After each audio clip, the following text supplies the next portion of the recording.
ఈ వీడియోలో ఆన్లైన్ ద్వారా రేషన్ కార్డు యొక్క స్టాటస్ని ఎలా చెక్ చేయాలని చూద్దాం. మొదటగా బ్రౌజర్ను ఓపెన్ చేసుకోవాలి.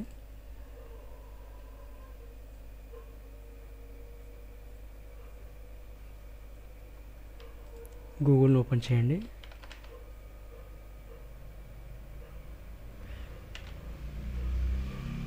ఓపెన్ చేసిన తర్వాత ఇక్కడ ఈపీడిఎస్ తెలంగాణ అని టైప్ చేసి ఎంటర్ బటన్ క్లిక్ చేయండి. చేసిన తర్వాత ఇక్కడ మనకు ఫుడ్ సెక్యూరిటీ కార్డ్స్ అని ఉంది, ఫస్ట్ లింక్, దీని మీద క్లిక్ చేయండి.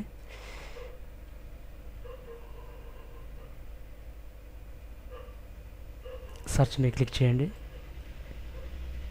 FSC search. ఇక్కడ డిస్ట్రిక్ట్ ఏదైతే అది సెలెక్ట్ చేసుకోవాల్సి ఉంటుంది. ప్రస్తుతం నేను వరంగల్ సెలెక్ట్ చేస్తున్నాను. ఇక్కడ ఆధార్ కార్డు ఉంది, ఆధార్ కార్డు నెంబర్ ఉంటుంది, ఆధార్ కార్డు నెంబర్ ద్వారా, లేదా రేషన్ కార్డు నెంబర్ ద్వారా, లేదా ఎఫ్ఎస్సి రిఫరెన్స్ నెంబర్ ఉంటే దాని ద్వారా ఈ 3 రకాలుగా మనం సెర్చ్ చేసుకోవడానికి అవకాశం ఉంటుంది. ప్రస్తుతం నా దగ్గర ఆధార్ కార్డు నెంబర్ ఉంది కాబట్టి నేను ఆధార్ కార్డు నెంబర్ను ఎంచుకుంటున్నాను. ఆధార్ కార్డు నెంబర్ ఎంటర్ చేసిన తర్వాత ఇక్కడ సెర్చ్ మీద క్లిక్ చేయండి. చేసిన తర్వాత మనకి ఇక్కడ కింద ఈ విధంగా డీటెయిల్స్ అని చూపిస్తుంది. అయితే దీన్ని ప్రింట్ కావాలంటే ప్రింట్ తీసుకుంటే మనకు బై డిఫాల్ట్ ఎలా వస్తుందంటే ఈ విధంగా వస్తుంది. దీన్ని పోర్ట్రేట్ అంటారు అన్నట్టు, ఇట్లా నిలువుగా వస్తుంది.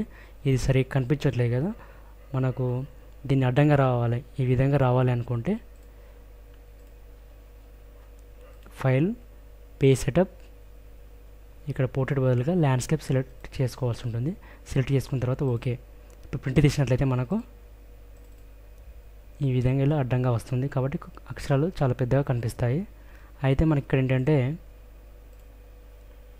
ఇక్కడ ఫ్యామిలీ మెంబర్స్ విషయానికి వస్తే ఇక్కడ ఒకరు మాత్రమే ఉన్నారు, కానీ 5 మెంబర్స్ లేదు, అంతకంటే ఎక్కువ ఉన్నప్పుడు ఏం చేయాలంటే ఫైల్, పేజ్ సెటప్, ఇక్కడ ల్యాండ్స్కేప్ సెలెక్ట్ చేసుకున్న తర్వాత shrink to fit with width ఉంది కదా, దీన్ని అన్చెక్ చేసేసి ఇక్కడ పర్సంటేజ్ దగ్గర పర్సంటేజ్ తక్కువ పెట్టుకోవాల్సి ఉంటుంది అన్నట్టు.